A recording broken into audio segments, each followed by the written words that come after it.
L'art du jeu au pied, de la technique et la domination stratégique. Comment transformer la simple sortie de camp en arme de destruction tactique. Et maintenant que j'y réfléchi, j'ai entraîné pendant une dizaine d'années des cadets, des juniors et des minimes. Et il est vrai que je n'ai jamais accordé vraiment de spécificité et je n'ai jamais vraiment aidé les joueurs sur ces phases-là. D'accord. J'ai consacré beaucoup de temps à autre chose, mais pas forcément sur ces phases-là. Et en construisant un petit peu ce module de formation, ben, je trouve en fait que c'est vraiment très pertinent et que c'est un enjeu fondamental. Et on l'a vu encore une fois avec le dernier Six Nations là, qui s'est déroulé. Euh, L'Écossais Ben White et Antoine Dupont ont fait gagner plus de 800 mètres à leur équipe sur ce type de jeu au pied. Il n'y a pas que ce type de jeu au pied, c'était une totalité pour eux. Mais en tout cas, on le voit très bien. Et je me souviens d'un match des Six Nations entre la France et l'Italie. Et ce qui avait fait la différence, c'était qu'en fait, à chaque coup d'envoi, en fait, à chaque coup de renvoi, les Italiens, quand ils se dégageaient, mais ils restaient dans leur camp, alors que nous, les Français, on allait directement presque dans les 40 adverses. Et ça peut changer totalement l'aspect dominationnel d'un match. Et on le voit parce que la France a dominé largement l'Italie. Et rien que ça, bah, ça aide beaucoup l'équipe. Le paradoxe de la possession, parce qu'on pourrait se dire, oui, mais effectivement, on donne un coup d'envoi, on te file la balle, et direct, toi, qu'est-ce que tu fais? Tu retapes dedans. Oui, mais pourquoi rendre le ballon? L'objectif n'est pas de fuir, comme vous pouvez le voir ici, mais d'imposer son rythme. OK? D'accord? Ça va être très important. Très important. Une équipe avec 5% de récupération subit le match. À 25%, elle le dicte. Ok. La bataille du jeu aérien, on l'a vu encore une fois avec France-Afrique du Sud, ben, quand tu ne gagnes pas tes ballons aériens, du coup, ben, comme on peut le voir, 5% de récupération de balles, tu subis le match. Dès que tu augmentes à 25% de récupération de balles, de suite, tu es meilleur. C'est ce qu'on voit à travers ce. Donc, ça, déjà, ça peut être un super indicateur pour vous. Combien de ballons je récupère quand je tape dedans? Ok. Quand je tape dans le ballon, combien j'ai de points, combien je marque de points, combien de distance. Voilà, on peut trouver des choses comme ça. Et souvent, ce qu'on va voir, notamment dans les catégories jeunes, et je vous cache pas que c'est ce que je faisais aussi un petit peu. Euh, alors, j'allais pas jusqu'à l'interdiction, mais le joueur tapait dans le ballon et on se disait, ben, soit on est bon, soit on n'est pas bon, tu vois. Ou alors, ben, certains vont dire carrément, on tape pas dans le ballon, parce que vous voyez, à chaque fois qu'on tape dans le ballon, bah, du coup, derrière, on prend la marée, ce qui est vrai. Donc, ça veut dire que du coup, il va être nécessaire de l'entraîner. Par contre, regardez bien, si on passe juste de 0 à 5% de récupération à 20-25%, ah, du coup, la donne, elle n'est pas la même. La donne n'est pas la même. Donc, objectif 1, gagner la possession, pression directe. Objectif 2, créer le chaos. Le nombre d'essais qui sont marqués suite à un jeu au pied, il est assez phénoménal parce que la défense, elle est complètement désorganisée. L'alignement stratégique de deux philosophies, l'équipe A qui va jouer au pied, l'équipe B qui va conserver. Dimension stratégique, sortie, rétention visée, rétention, récupération, profil de l'effort. Donc l'équipe A qui va jouer au pied, joue au pied massif sur 80% de ses sorties. Si je récupère 20 à 25% de ces ballons-là, c'est des armes de destruction offensive massive. Profil de l'effort, dominance aérienne et course en ballon. Là, l'équipe B qui va sans arrêt conserver, conservation du ballon, il faut être patient. 12% acceptable car faible volume. Ok, donc là, 10%, forcément, on tape beaucoup moins, donc on n'est pas obligé d'augmenter la récupération de la balle en l'air. Par contre, accumulation de phase et force de percussion, donc une énergie invraisemblable. La stratégie dicte le style, l'échec survient lorsque l'exécution ne correspond pas au système choisi. Quoi qu'il arrive, l'idée pour moi, bien sûr, c'est de vous donner des outils et, entre guillemets, vous donner des principes qui vont vous permettre de vous dire, OK, je comprends bien tout ce qu'il me dit là sur cette box kick, sur ce coup de pied de dégagement du numéro 9. J'en suis conscient, je n'avais pas tout à fait conscience de ça. Et maintenant, ça veut dire que stratégiquement, vous allez dicter votre style. C'est tout l'intérêt de ce que j'essaie à chaque fois de dire dans les formations. Je souhaite que vous puissiez avoir un maximum de formations, vous dire, ça, c'est possible. Ça, c'est possible, ça, c'est possible. Et que vous, en toute logique, vous choisissiez votre propre stratégie. Comme vous voyez ici, l'échec survient lorsque l'exécution ne correspond pas au système choisi. C'est là où l'échec peut survenir. Ok. Parce que si jamais tu tapes un box kick, mais que derrière, tes ailiers, tes troisième lignes, tout ça, ils veulent pas ils sont pas au courant ou ils n'ont pas envie, mais forcément, tu vas pas du tout récupérer de ballon. Donc c'est pour ça que c'est vraiment une stratégie collective. En tout cas, nous, on va foncer dedans. La règle d'or, taper selon ses propres termes. Alors déjà, est-ce que le ruck est sous pression adverse ou pas? Ok. Si oui, qu'est-ce qui va se passer? Action précipitée, coup de pied sous pression, et du coup, on aura un ballon facile. Et là, au contraire, on va subir la contre-attaque. Ok. Par contre, le boss kick, dans quelques mesures, il va être fait, mais quand c'est nous-mêmes qui décidons. C'est-à-dire que le ruck, il est maîtrisé. Si le ruck est désorganisé, comme c'est dit ici, ça va être le bazar. Là, si c'est nous qui l'avons décidé, on prend notre temps. C'est pour ça que vous voyez les joueurs qui se mettent en position, qui font ci, qui font ça. On ralentit, on peut s'aligner et hop, et les avant-protecteurs, et hop, on tape par-dessus. Ok, ne laissez jamais l'adversaire dicter le timing du coup de pied. Ça ne veut pas dire que vous allez faire que les coups de pied là, hein. Des fois, il faut jouer rapide aussi. Allonger le rack, premier indicateur, la garde des distances.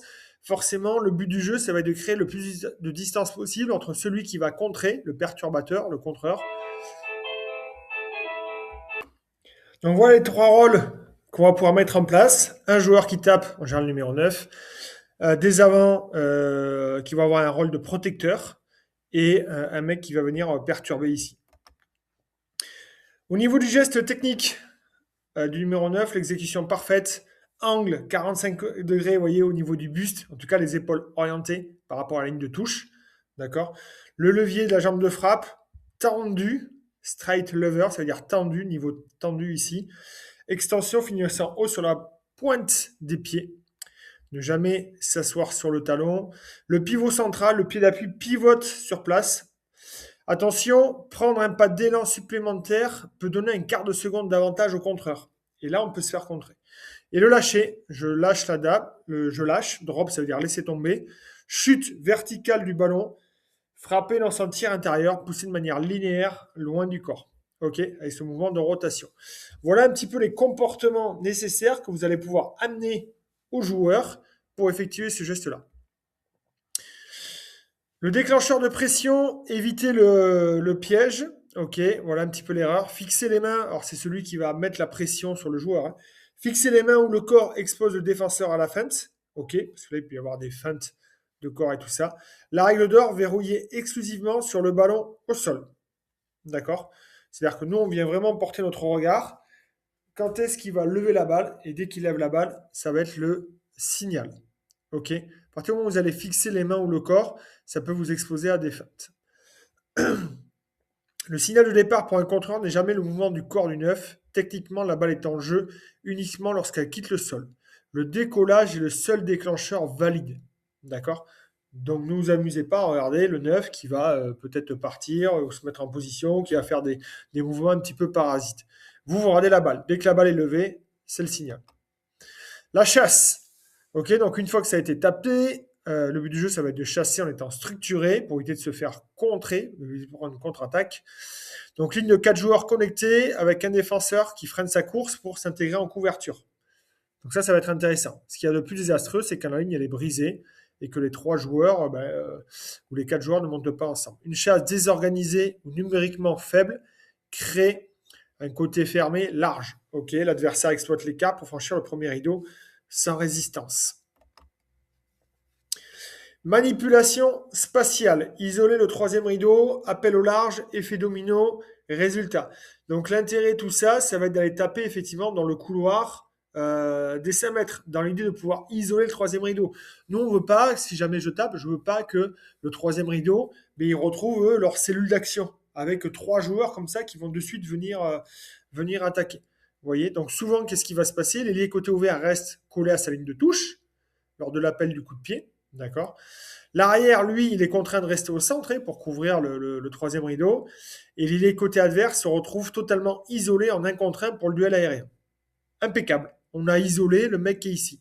Nous, on ne veut pas que les 3 soient unis. Donc en général, si on tape au milieu, vous voyez bien que le 15, ça va lui donner la facilité pour pouvoir relancer, contre-attaquer avec les 2 ailiers. Là, nous, on veut vraiment isoler à droite, duel aérien, isoler un contre un.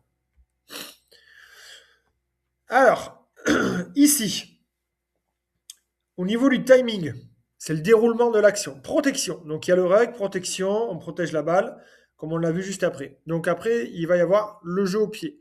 La course, on sprint. au total de 30 mètres, à peu près, dans l'axe du coup de pied pour suivre la chasse. Ensuite, soutien. Arrive en premier, soutien sur le plaqueur du porteur de balle. Ok, donc je plaque, clac, clac, clac. Et l'idée, c'est que vu qu'on est plusieurs, c'est pour ça qu'il faut être plusieurs, déjà pour empêcher les passes. Et une fois qu'on a plaqué, le but du jeu, ça va être de gratter le ballon. Vous voyez un petit peu l'enchaînement d'actions qu'on peut attendre des joueurs. Donc ça, c'est important de leur mettre dans la tête. Ok, on protège au départ, on assure le jeu au pied. Derrière, il y a la course. Derrière, il y a la ligne défensive et le soutien et la récompense avec des points, un carton ou une récupération de balles. Cartographie de l'équipe, c'est un peu plus général par rapport en général à ce qui est demandé. Zone de conservation ici et la zone de dépense. L'énergie économisée au milieu de terrain est libérée dans la zone de marque. C'est-à-dire que c'est effectivement ce qu'on va demander aux joueurs ici. Vous vous rendez compte que là, il y a un mec qui vient de taper au pied. Potentiellement, on peut gagner 30 mètres. Il suffit juste de réceptionner, de plaquer, de gratter. Donc, il y a 3 joueurs qui sont concernés. Il n'y a pas eu 40 temps de jeu. On récupère la balle. Génial. Pénal touche. Et là, par contre, c'est une fois qu'on rentre dans la zone de danger adverse que là, on va pouvoir, l'énergie qu'on a gardée avant, on va pouvoir la dépenser ici. C'est ça que ça veut dire. L'idée, ça va être d'éviter de faire 46 000 temps de jeu ici, de s'épuiser. Et du coup, l'énergie qu'on aura dépensée ici, on ne l'aura pas quand on va la retrouver ici. L'erreur fatale, coup de pied trop court ou taper en reculant, donc on se fait contrer, ou le jeu au pied est pas assez long ou trop long. Et là, du coup, ça va être dur à défendre. Ça va être vraiment dur à défendre. Ça va prendre une contre-attaque là-dessus. En tout cas, la routine, vous l'avez vu, profil, recruter les batteurs ultra précis et des arrières dominants dans le jeu aérien. D'accord. Ou alors, on leur fait travailler si jamais on n'a pas ces joueurs-là. D'accord. Ou si jamais vous les avez vraiment pas et que vous êtes en senior, c'est effectivement, ce ne sera pas le style de jeu que vous pourrez faire. Et ça serait quand même dommage. L'entraînement, 5 minutes de pratique spécifique quotidienne.